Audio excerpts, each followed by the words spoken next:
Good morning, students. We all are most welcome in my second video. Okay? I hope you all are fine at your home and prepare your first lesson neat and clean your copy and learn it. Okay? Today I learn about our second lessons of class seconds. The topic name या फिर lesson name है magical black board. Okay, magical black board मतलब कि magical मतलब होता है जादुई. Black board से आप इंटरेक्ट है, आपने उस पर ड्रॉ भी किया है, लिखा भी है, आपके क्लासरूम में वो है, आपने उसे देखा भी है. ओके, मैजिकल ब्लैक बोर्ड का मतलब हुआ जादुई ब्लैक बोर्ड. आइए हम अपना सेकंड लेसन स्टार्ट करते हैं. ओके, सेकंड लेसन का first para. A boy is walking through a little forest which is full of dry trees. Dry का मतलब हुआ यहाँ पे सूखा. ओके, एक लड़का है जो एक छोटे से फॉरेस्ट में मूव करता है, घूमने जाता है, जो कि पूरा बिल्कुल सूखा हुआ नहीं है. फॉरेस्ट का मतलब क्या होता है? फॉरेस्ट मतलब जंगल, और जंगल में बहुत सारे पेड़ होते हैं, डिफरेंट टाइप के पेड़ होते हैं. कुछ उसमें सूखे रहते हैं, लेकिन बहुत सारे पेड़ उसमें सूखे नहीं रहते हैं, ग्रीन रहते हैं, हरे भरे रहते हैं. लेकिन ये एक ऐसा फॉरेस्ट है जो बिल्कुल सूखा हुआ है. There's he find a big blackboard hanging near an old tree. और जब लड़का वो फॉरेस्ट में एंटर करता है तो उसे एक ब्लैक बोर्ड दिखता है जो एक सूखे हुए पेड़ से लटका हुआ रहता है. Next to it is a box of chalk pieces. और उसके बाद एक छोटे से बॉक्स में कुछ चॉक्स के पीसेस रखते हैं. सबको पता है कि ब्लैक बोर्ड पे लिखने के लिए चॉक का यूज किया जाता है.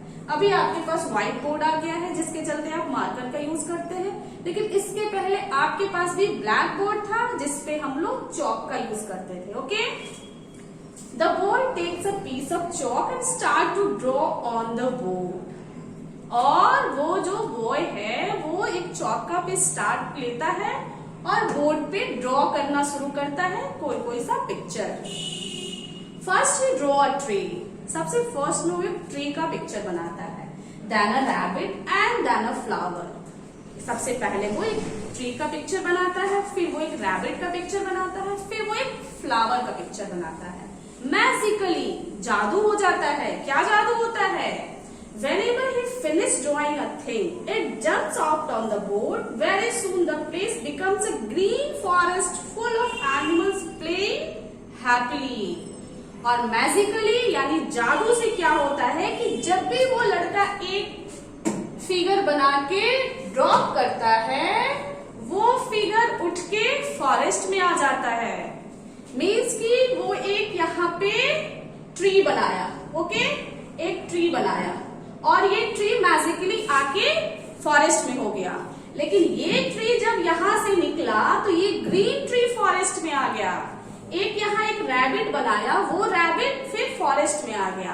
मतलब कि उस लड़के ने जितने भी फिगर इस ब्लैक बोर्ड पे बनाए चॉक के हेल्प से, सारे के सारे थिंग्स जिंदा होके, जीवित होके, चलने फिरने वाले आके फॉरेस्ट में हो गए.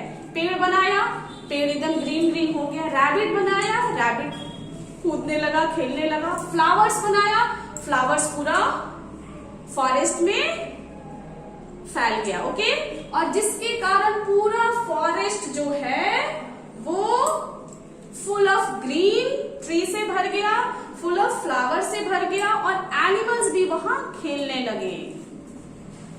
Very happy the boy also draw his parents, brothers and sister enjoying a picnic with his sandwich and chips.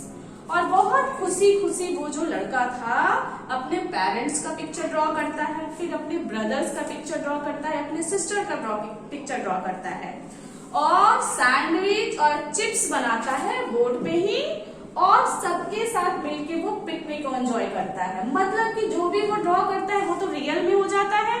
तो वो यहाँ ड्रॉ करता है वो सारा रियल में हो जाता है.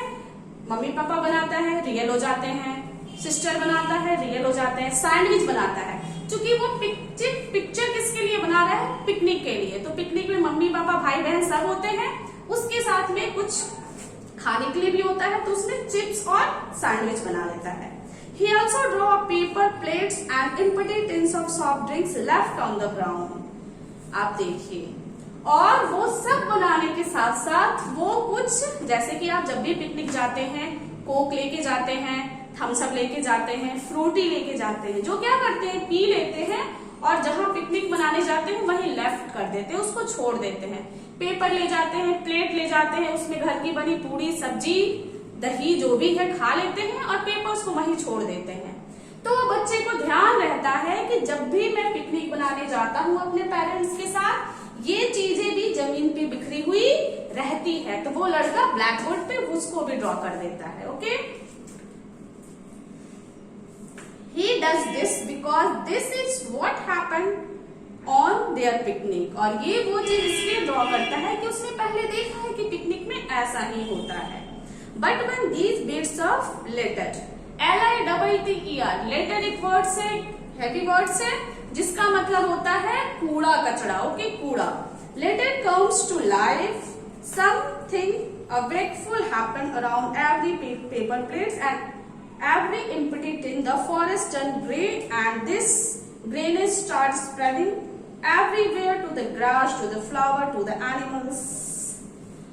और जैसे ही उसने कूड़े कचरे का पिक्चर यहाँ ड्रॉ किया, वो रियल में हुए और पूरा ग्रीन जो फॉरेस्ट बनाया था उस लड़के ने, वो फिर से पहले की तरह सूखा हो गया। क्यों हो गया? क्योंकि वो फॉरेस्ट नाराज हो गया। क्योंकि जब भी हम फॉरेस्ट में अपने खुद को एंजॉय करने जाते हैं, लेकिन हम फॉरेस्ट के ट्री को, फ्लावर्स को, एनिमल्स को हर्ट करके आते हैं। हम सिर्फ अपना सफाई देखते हैं। हम अपने घर से पूरी सब्जी बना के ले गए, टिफिन में ले गए, थैले में ले गए, उसको तो खा लिए और हमने उस जहां पे हम मस्ती करने गए थे उस जगह को गंदा करके आ जाते हैं, जिससे वो काफी हर्ट होते हैं, काफी दुखी होते हैं और वो उदास होके सारे ग्रीन जो ट्री थे, सारा जो फॉरेस्ट है, वो बिल्कुल फिर से बूढ़ा हो जाता है। यानी सारे पेड़ की पत्तियां फिर से ग्रे हो जाती है, भूरी हो जाती है, सारे फ्लावर्स सूख जाते हैं और वो जंगल फिर से पूरा वीरान और पूरा सूखा हो जाता है। जैसे ही वो लड़का देखता है ऐसा, वो सोचता है कि क्यों ऐसा हुआ। फिर उसे समझ में आता है कि जैसे ही मैंने बोर्ड पे लेटर यानी कूड़े कचड़े खाली टीन का डब्बा बनाया, तभी शायद हुआ ऐसा। फिर वो लड़का क्या करता है, so he runs through the forest with the black board, erase in his hand to erase it. और वो जहां भी उस फॉरेस्ट में रहता है, दौड़ के आता है ब्लैक बोर्ड के पास और जितने भी वेस्ट मटेरियल थे, टीन था, खाली पेपर था, सबको इरेज करने लगता है हाथ से। अपने जितना इरेज कर पाता है इरेज करता है। और जैसे ही वो इरेज करता है, he is quick and does not leave a single piece of letter। और वो इतना इरेज करता है कि इस ब्लैक बोर्ड पे एक भी छोटा से छोटा कूड़ा भी ना छूटे। The forest becomes green again।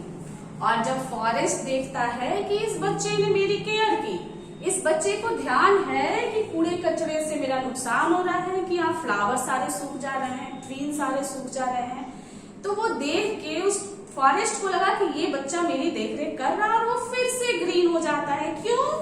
क्योंकि उस लड़के ने उस जंगल से, उस फॉरेस्ट से सारे गंदगी साफ कर दिए।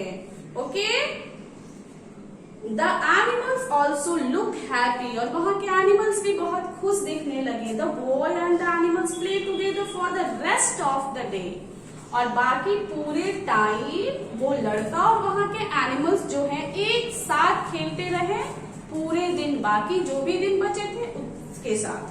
The boy never see the black board again. और उस लड़के ने उस दिन के बाद कभी भी ब्लैक बोर्ड नहीं देखा। Okay, but now every time he goes for a picnic with his family, he remembers what happened there and is the first to pick up any letter। और उसके बाद उस लड़के ने जब भी जहां भी पिकनिक गया, उसने इस बात का हमेशा ध्यान रखा कि वो जिस प्लेस पे भी गया है वहां एक छोटा से छोटा कूड़ा कचरा कुछ भी ना छूटे। वो छूट जाएगा तो उससे उस प्लेस का बहुत नुकसान होगा। इस बात का उस बच्चे ने बहुत ध्यान रखा। और आई होप कि आपको भी ध्यान आ रहा होगा कि आपने क्या क्या करते हैं क्लासरूम में, पेपर फाड़ के कहाँ फेंकते हैं? बेंच के नीचे या दूसरे के बैग में डालते हैं। तो ध्यान रखिएगा कि उससे क्या क्या नुकसान होते हैं। He is also sure to remind others that anything they leave lying in the forest is very bad for the forest and the animals. और वो दूसरे को भी हमेशा याद दिलाते रहा, रिमाइंड करते रहा कि फॉरेस्ट को गंदा करने से या किसी भी प्लेस को गंदा करने से वहां उसकी जो ब्यूटी है वो चली जाती है, उसकी खूबसूरती उससे छीन जाती है। इसलिए हमेशा जैसे आप अपने घर को साफ रखते हैं, आप अपने को साफ रखते हैं, अपने इन्वायरमेंट को भी, अपने क्लासरूम को, अपने बाहर के जगह को, सारे प्लेस को साफ रखिए ताकि हर एनिमल्स, हर फ्लावर्स, हर जो भी क्रिएचर है वो सारे खुश रहे और हैप्पी रहे, बिल्कुल आपकी तरह। ओके, ये लेसन आपका सेकंड कंप्लीट हुआ और फिर पहले की तरह आपका वर्क बन जाता है कि पीडीएफ से सारे क्वेश्चन आंसर को देखना है, वीडियो देखना है, समझना है, इसको प्रिपेयर करना है, क्वेश्चन आंसर को लिखना है, फिलअप को बुक में करना है और कोई भी प्रॉब्लम हो तो अपने पेरेंट्स की हेल्प से इसको सॉल्व करिए और पेरेंट्स की बात मानिए और सारे लेसन को अच्छे से करिए ताकि जब का भी आपका एग्जाम हो आप उसमें अच्छे से कर पाए। Okay, thank you.